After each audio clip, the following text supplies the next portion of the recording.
Ташиев 2010-жылы эменен премьер-министр несин тарс этип жаап туруп басып кетип калат.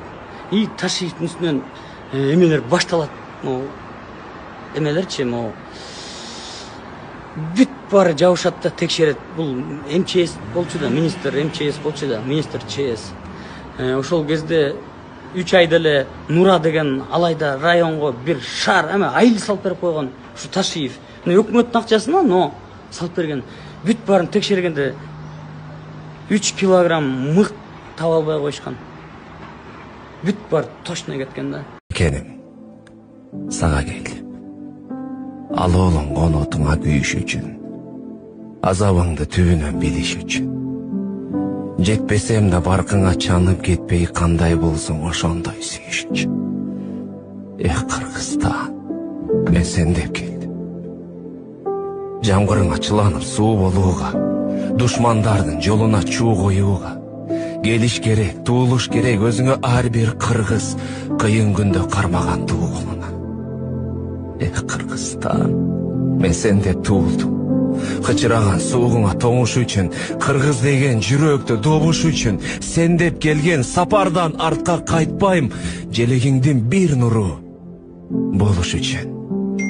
Ар бир кыргыз туулуш керек акыйкат кураганы, Кошумпайдын өчсүн деп курамалы, эбегейсиз өзүңдү сүйгөн үчүн. Азыр сиз канча миллионго жумуш аткарып?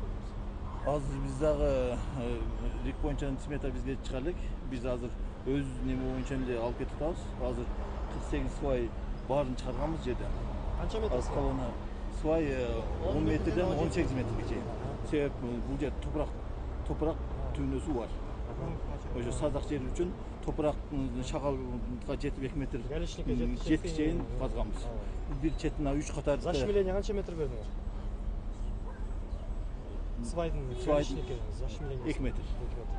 Проект боюнча 2 метр берген, 2 метрге чүрүп биз ар бир балкага паспортун жасап азыр берге кыргыз кишинин балдарын дагы алып келип, олор берген боюнча кайсы марка койдуңар? 350. Массостроение 350 болбойт. 350 свайдын түгүнө гидробетон койдук. Чок, массостроение 350 болбойт да. Снег боюнча. Проектировщиктер ошол берген эме боюнча 350. Массостроение хотя бы 405 керек, туурабы? 400 бул деген постоянно немеде, бул деген мостуку эң өзгөчөлүгү бул постоянно движение болуп турат. Үстүнөн чоң машина вибрация болуп турат. Ошол негизинен бетон шашырап кетпеш керек. Биз айтып атканбыз, бирок курулушту токтотпой бүтүрүңүз эми баштаган ушунду.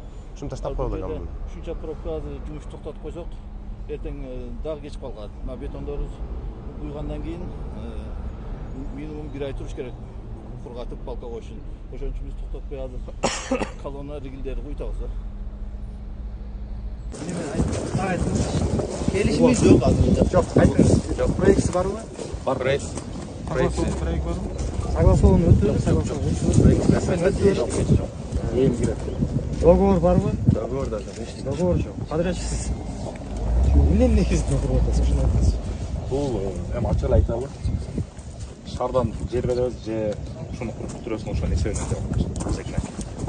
Хорошо, эми ошону мындай ордуна койчу кандайдыр бир инвестиционный соглашение же мамлекет менен же муниципалитеттен түзгөн соглашениеңиз барбы? Түзөлү дегенде жердин госактылар моолар баары эмес болгон. Мунун госактысы чыга элекпи даже? Госаксы бар. Эми качан чыкты? Топтом менен бул буга чейин Кеңсай фондусунда канча 7 мектеп, 7 садик болсо, ошонун баардыгынын документ госактыларын алганбыз. Качан алдыңыз? Мына январда алдык. Ушул жылы. Бетондорду койдуңуз. Бетондорду бергенбиз. Бетонду кубиктеп тапшырдыңызбы? Арматураларыңыз жабылган эмес, көрдүңүзбү? Уже эме конденсаттан уже чирип баштаган. Кайрадан чечип башка жаңы арматура коюбуз. Бүт мынакей мунун баарын азыр журналисттер өзүңүздөр байкалсаңыз, бүт уже дат басып кеткен. Муну эми ичине муну либо жууш керек атайын сместер менен, жууганда да эффект бербейт. Либо кесип туруп кайрадан жаңы байлап чыгыш керек. резвый болгон үчүн тез эле кайра эметкиз башка жаңылар коебуз. То есть мындан чечилет. Мындан чечилет дагы ушул могу балтабойдон чечилип туруп, муну алып бара кетип, кайра жаңы арматуралар байлап жүрүш керек. Астыда эми ладно, асты тиги бетондун ичинде да. Аны жууп, атайын жанагындай антикоррозионный сместер менен жууп чыгыш керек. Сыздап чыгыш керек кайра. Бияктын да поездысы жок. Бул эч нерсе. Ошон Ошончун дагы башталган эмес да. Муну башташ оңой эле болгон. Бирок баштабаганыбыз жакшы болгон да. Себеби? Колубузда эч кандай документ болгон эмес, эксперт жазса болгон эмес. Ошончун.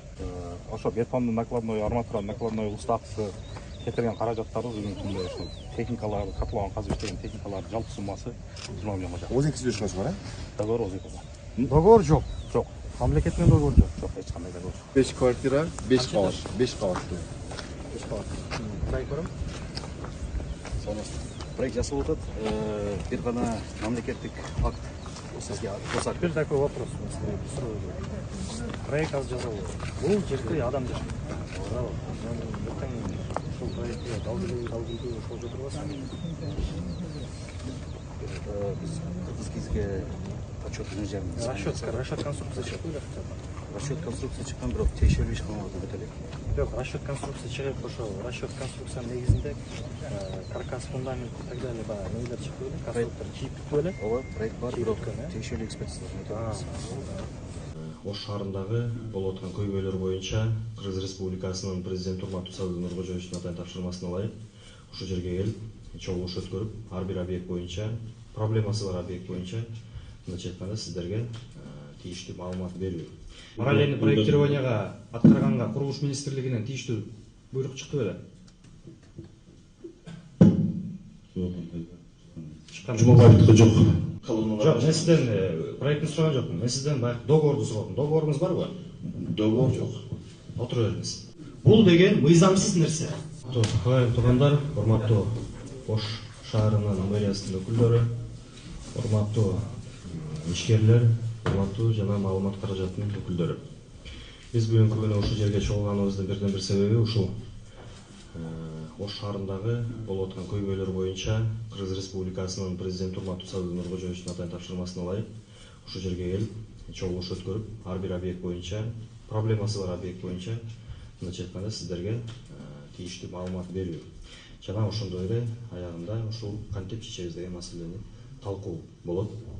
Өзүңүздөргө белгилүү болгондой эле буга чейин Ош шаарында 1 жыл 1 ай Ош шаарынын мэрі болуп Токторбаев Жеңишбек Шермаматович иштеди. Ал учурунда көптөгөн жумуштар аткарылды. Бирок ошого жараша эле кандайдыр бир көйгөйлөр дагы мындайча айтканда чечилбей калып кеткен. Негизинен биз сиздерге маалымат берүүнү ошол жерден кандай болуш керек, курулуш деген бул өз эмне, курулуштун механизми кандай, кантип салынат жана ошондой эле кантип ишке аткарылат деген нерсеге биринчи маалымат берсем. Курулуш деген капиталдык салымдар беренесинен жана ошондой эле жергиликтүү бийликтин акча каражатынан салынган кандайдыр бир объектилер ушул шаардын же кандайдыр бир айылдын болобу же бир жердин болобу инфраструктурасын өнүктүрүү боюнча атайын иштер. Курулуш кантип жүргүзүлөт? Мисал катары жалпак тил менен сиздерге түшүндүрүп берейин. Курулуш деген ошол жерге мисал катары жол керек болду. Бир жерге жол керек же мектеп керек болду. Бул кандай аткарылат? Булагы эки жерден болот. Жергиликтүү бийликтин каражатынан жана ошондой эле республикалык каражаттан бөлүнөт. Республикалык каражаттан көбүнчөсүн ушул биздин министрлик аткарат. Министрликке караштуу капиталдык курулуш башкармалыгы бар. Ошол орган аркылуу жумуштар аткарылып келет. Экинчиси бул жергиликтүү бийликтин акча каражатынан бөлүнгөн акча каражаттан аткарылган кандайдыр бир ошол жерге тиешелүү объектилер. Мисал катары бир жерге мектеп керек болду. Ушул жерден айта кетели, мэр болобу же гор кеңеш болобу чечим чыгарат, ошол жерге мектеп салалы. Мектеп салалы дегенден кийин анан тийиштүү тапшырмалар кетет. Тапшырмалар ошол эле жергиликтүү бийликке караштуу капиталдык башкармалык же УКС деп коебуз орусча айтканда, ошол УКСка келип түшөт. Ушул Ош шаарында болуп аткан курулуштарга өтсө. Биздин маалыматыбызга ылайык Ош шаарында азыркы учурда 25тен ашык курулуш иштери жүргүзүлүп келген. Ушул курулуш иштеринин бүгүнкү күндө жумуштары токтоп калган. Мисалга айтып кетсек, биринчиси эле ушул Ош шаарынын Осмонов жана Гапарайтиев Көкүмбей көчөлөрүнүн кесилишиндеги жол тыгынды жоюуга тийиштүү развязка деп коет. Мен ушул жерден мынакей сиздерге ушу бир эле мисал катары айтып кетсем, ушул развязканын ПСД документациясы барбы? Ким жооп бере алат ушуга? Бул капиталдык.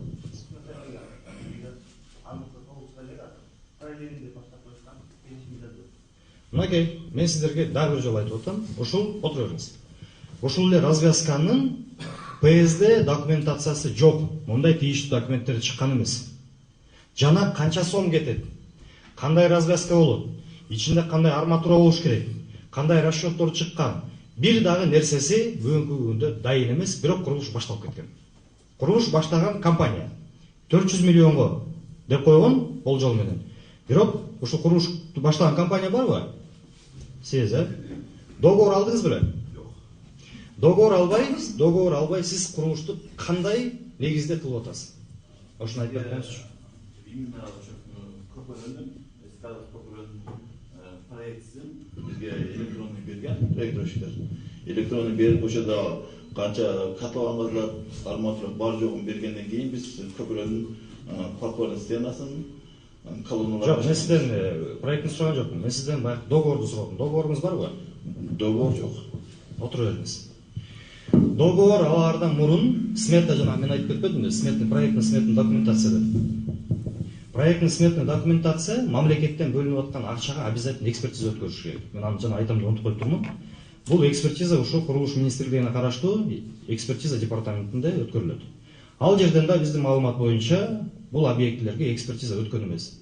То есть бул объект боюнча эч кандай тийиштүү документтер жок. Ошондой эле дагы бир объектин айта кетейин. Экинчиси бул Ош шаарынын мэриясынын имаратынын капиталдык оңдоп түзүү өткөрүү. Ушул боюнча ПСД документация барбы?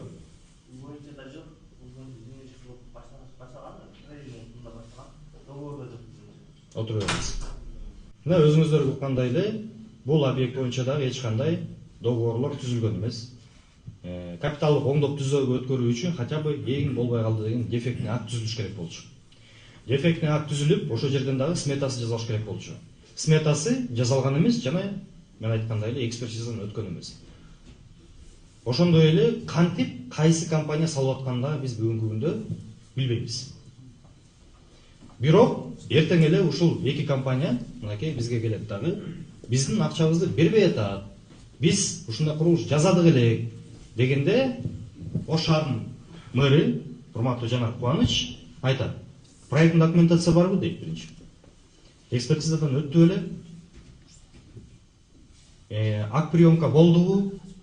Болгондон кийин анан мен акчаны бере алам дейт. Себеби бул байкебиз акчаны бере албайт. Буга мыйзам жол бербейт акчаны төлөп бергенге.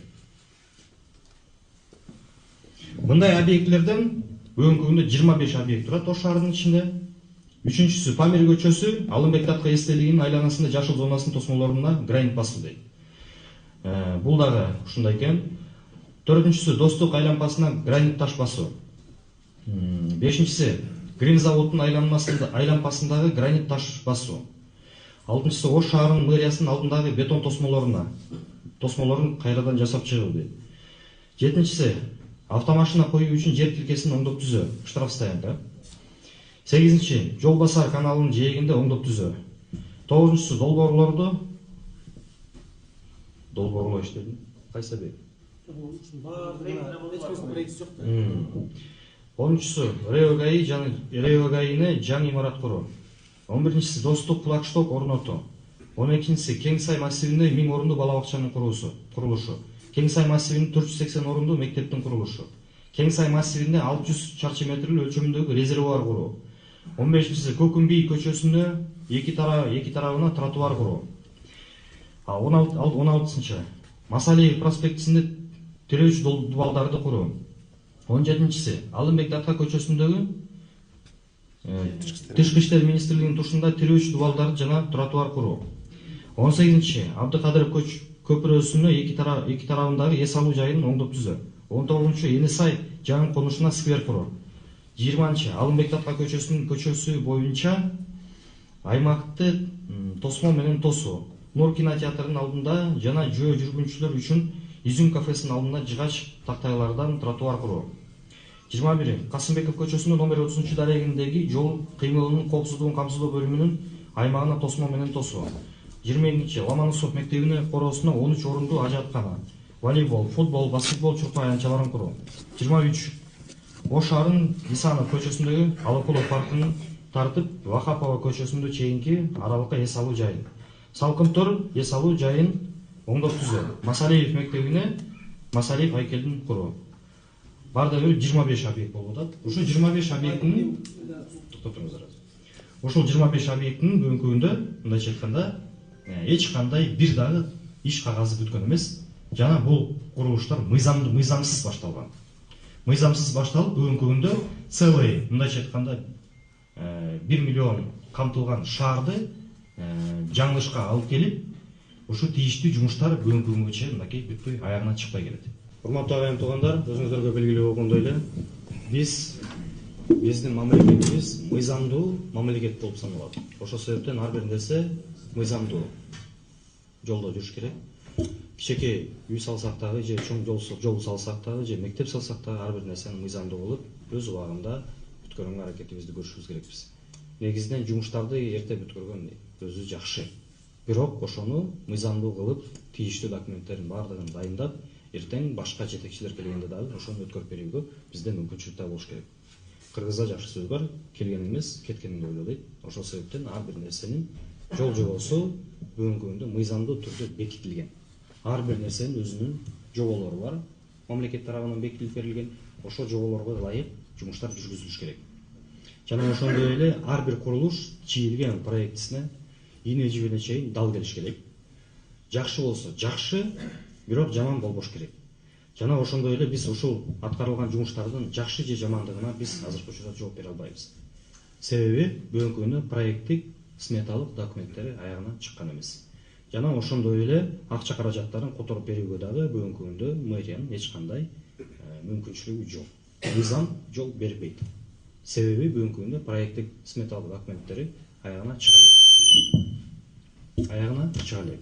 Жана ошондой эле бул акча каражаттар ошондой эле кандай типте салынган, кандай категорияда салынган жол, канча сантиметр асфальт басылган, канча сантиметр бетон басылган, кайсы инженердик сооружениялар ошо жолдун астына алмашылган, ошонун баардыгына биз бүгүнкү күндө жооп бере албайбыз. Себеби азыркы учурда бир дагы проекттик сметалык документтер жок. Жана ошондой эле мурунку мен атап кеткен 25 объектинин азыркы учурга чейин бир дагы объекттин документтери бүтө элек. Жана жасалып аткан курулуштар мындайча айтканда кандай нерсе менен жасалып, мыйзамдуу же мыйзамсызбы, акча каражаттары толук бөлүнгөн жокпу, биз ага дагы жооп бере албайбыз. Ошондой урматтуу агайым туугандар, эгер сурооңуздар болсо мен жооп бергенге дайынмын. Мисалы, азыр договор бар, проекти менен иш кылган мына ишкерлер сиздер да айтсаңыздар болот. Биз өзүбүз проектировщикке чуркап, айланайын садага чейин бүтүрүп берип койчу, мону жасап берип койчу, экспертизасын чыгарып берип койчу деп аркасынан жалдырап жүрүп бүтүрткөнбүз. Ошол мыйзамсыз болуп калбасын, мыйзамсыз бир ишке барып калбайлы деп Бишкекке чейин барып суранып келген күндөр болгон, мисалычы. Азыр эми бул жерге келип алып, мындай сөздү бекитип, мындай кагазга уруп айтып атасыздар. Ачык айтыңыздар да. Кандай мыйзамсыз иштер болгон? Бардыңарды кыргызча эле жасатпадыбы? Мен сиздерди күнөө эле айтам, жетекчилик. Потому что сиздер да аткаруучусуздар. Сиздер да ошонун приказына моюнсунуп аткаргансыздар болгондор. Бирок бардык ишиңиздер мыйзамсыз болгон. Мына канча эмнеде заводдор турат, мисалычы. Булар азыр бардыгы өзүнүн акчасы эмес, ал 80 миллион, 90 миллион деген. Битумдан карыз, заправкадан карыз, асфальттан карыз, лотоктон карыз, ишчилерден карыз. Азыр ишчилерди чогулта турган болсок, билбейм эмне болот азыр, мисалычы. Мен өзүм мисалы 60 кубадан карызмын. Асфальт заводдон карызмын мисалы. Бетон заводдон карызмын. А ошонун баарын эгерде ачыктап кое турган болсок, иши көбөйүп кетет бул жердечи. Сиздер биринчи жумуштарды аткарып атасыздар. жайы бою ушул жерде жумуштарды аткардыңар. Андан кийин күзүндө, кышында келип туруп документацияны бүтүрүп алып туруп, анан тендерге чыгарып бер деген бул акылга жатпаган нерсе. Сиздер ошону туура түшүнүңүздөр. Бул деген мыйзамсыз нерсе. Мунун баардыгын эми жаап жашыра албайсың. Муну укук коргоо органдары мындай да карап туруп билип коет. Качан жумуш аткарылып бүткөн, качан анан тендер өткөрүлүп, документациясы бүтүп, тендер өткөрүлүп, анан сиздерге берилип атат. Мен айтып атканым бул жерде мен сиздерди биз мамлекеттик кызматкер катары, ушу министр катары көңүл сыртында калтырбайбыз. Биз атайын ушул жерге урматтуу президентибиздин тапшырмасы менен келдик. Угуп кел, билип кел, баардыгын айтып, анан ошо боюнча мага жыйынтыкты алып келесиң деди. Мен ошону баарын чогултуп алып туруп, анан барам. Барып ошол жерден докладты берем. Докладты бергенден кийин мен ойлойм урматтуу президентибиз мындайча айтканда тийиштүү чечимдер чыгарып берет. Мен сиздерди ошол жерден дагы бир жолу айтып берейин, дүрбөлөң кылбайсыңар. Мен ошого чакырат элем. Жакын арада биз чечип бергенге толук аракетибизди көрөбүз. Мынакей мөриңиздер турат. 100% мыйзамдуу болгондорду айтып атасызбы сиз? 100% мыйзамдуу болгондорду, конечно, алар. Ошол бар сиз айткандар эми азыр мыйзамсыз анан дагы эми бул жерде негизи айтканда биз эми саясаттын курманы болуп калбаш керек да. Биз бир мэр менен иштештин, кийинки мэр менен иштештин деген тема бизде болбош керек. Биз ишкерлербиз да. Биз саясат жок. Мамлекеттик ишти болуп атабыз, бүт шарт алып аткан иштерибиз анан сиздер аракачысыз отурган болсо да биздин парыздар бизге да кыйын болуп атат. Кредиттерибиз бар, карыздарыбыз бар, ошону эске алып мүмкүн болсо тез чечип берсеңиз. Байке, ошон үчүн атайын келдик. Буга чейин сиздер менен жолуктуңуз. Нурлан Кемелевич, акыбал ушундай келген күндөн баштап эле бул менен ыстыр маселелер. Бул жерде биз жана компенсация маселелерин алып болгондон кийинки маселелер да бар. Анан булар ыкымдуулар келишкен. Эми сиздер да туура жүрүштөр болуп, ошол эле убакта Нурлан Кемелевич Ташкардан каласына түшүнүктүү айтып берди. Азыр текшерүүчүлөр жүрүп, текшерүүгө текшерет, баардыгын карап чыккандан кийин анан мыйзам чегинде текшерүү чечимдер кабыл алынат. Анан эми азыр бул жерде дагы ишкерлер менен жеке сүйлөшкөндө өтө көп нерселерди айтып беришти, бирок биз эми азыр андай нерселерге киришпейбиз, ишибизди уланта берели. Азыр өтө социалдык объектилер бар. А сиз айткан боюнча мэриянын ичинде азыр иштер, ремонт иштери башталды. Жакын аралыкта бүтөбүз. Аны президенттин иш башкармалыгы өзү мойнуна алып, ремонт иштерин баштады. Рахмат.